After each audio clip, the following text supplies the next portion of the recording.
What's up, AI? It's K-Pal. I'm here to wish you all a good day. Have fun playing Fortnite. Don't go to Loot Lake. Hi, I'm Jordan, And I'm Naya. and we are here with our special guest, K-Pal. Howdy. He's here to talk to us about a few things that you may not know about. And that you may need to know. You will definitely need to know. So today is March 2nd, and it's a Friday, Yeah. and we are beginning the scheduling process today with course presentations and course selection with our underclassmen. Obviously, you could take some AP classes. You have AP Calc that would be available to you. There's AP Stat that could be available to you. And what exactly are AP classes? Well, those are Good the question. more advanced, more accelerated classes. And if you academically do well through the class, then in theory you should pass the AP exam at the end of the year. And if you pass the AP exam at the end of the year, certain colleges and universities will, depending on your score, usually it's a 3 or higher, will then accept those as 4 credit earned at their particular college or university. So not only do AP classes give you a bump to your GPA, higher quality points, they also can correlate to college credits earned. Okay. Are you going Anything to else take some AP classes? I just might.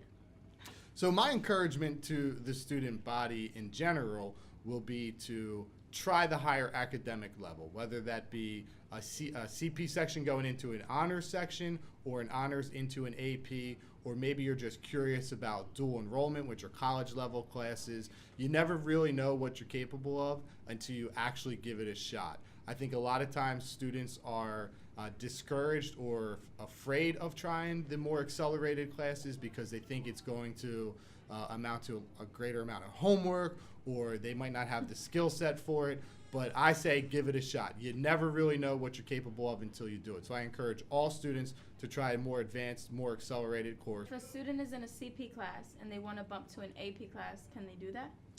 They can. So we do rely on teacher recommendations.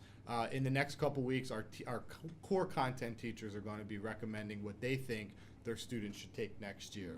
And if there's a discrepancy between what the student wants and what the teacher recommends, we'll have a conversation. Your guidance counselor, maybe an administrator, will have a conversation with the student. But at the end of the day, if you and or your family are persistent that this is the course you want to take, even though it's against our recommendation, we'll let you take it.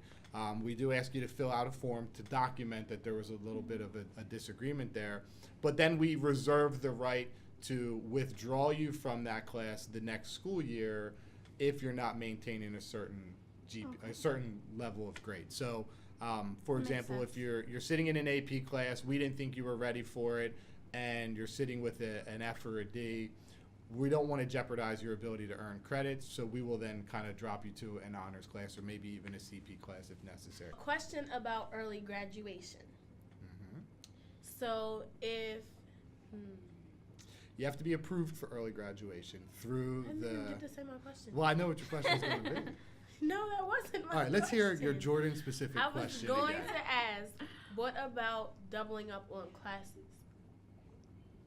Meaning as a junior, you want to double up to then Either- graduate in your junior year? Like it, Yes, like in I would believe kind of the same thing for sophomore, but sophomore and junior year.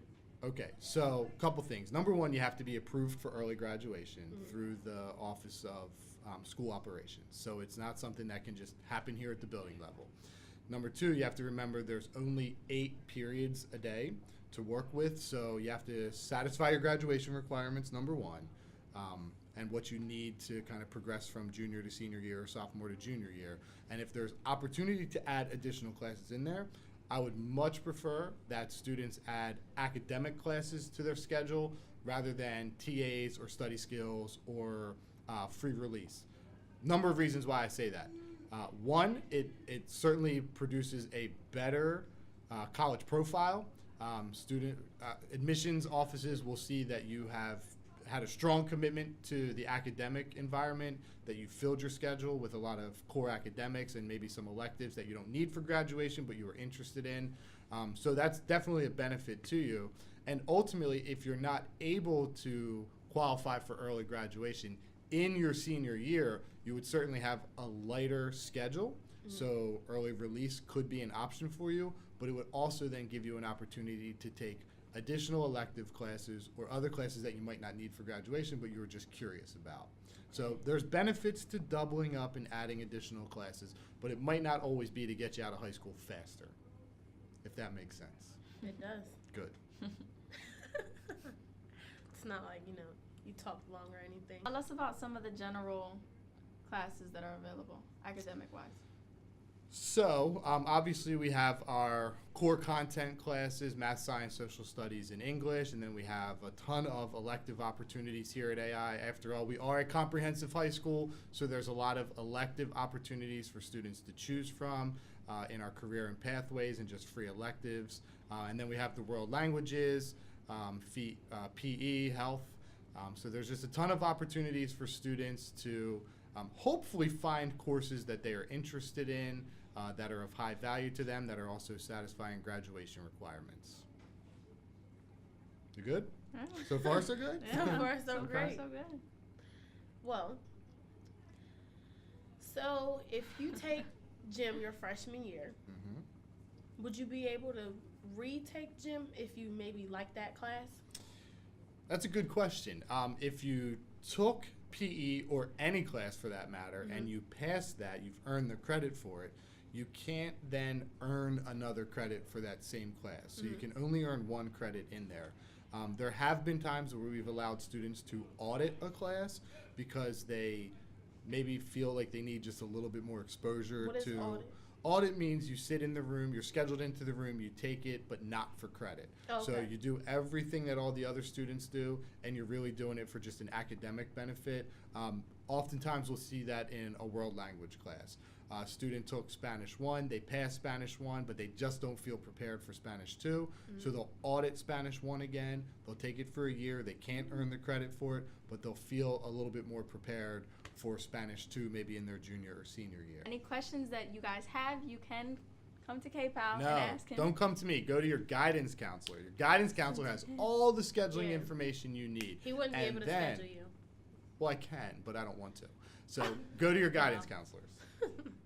Thank you for listening, Tiger Nation. And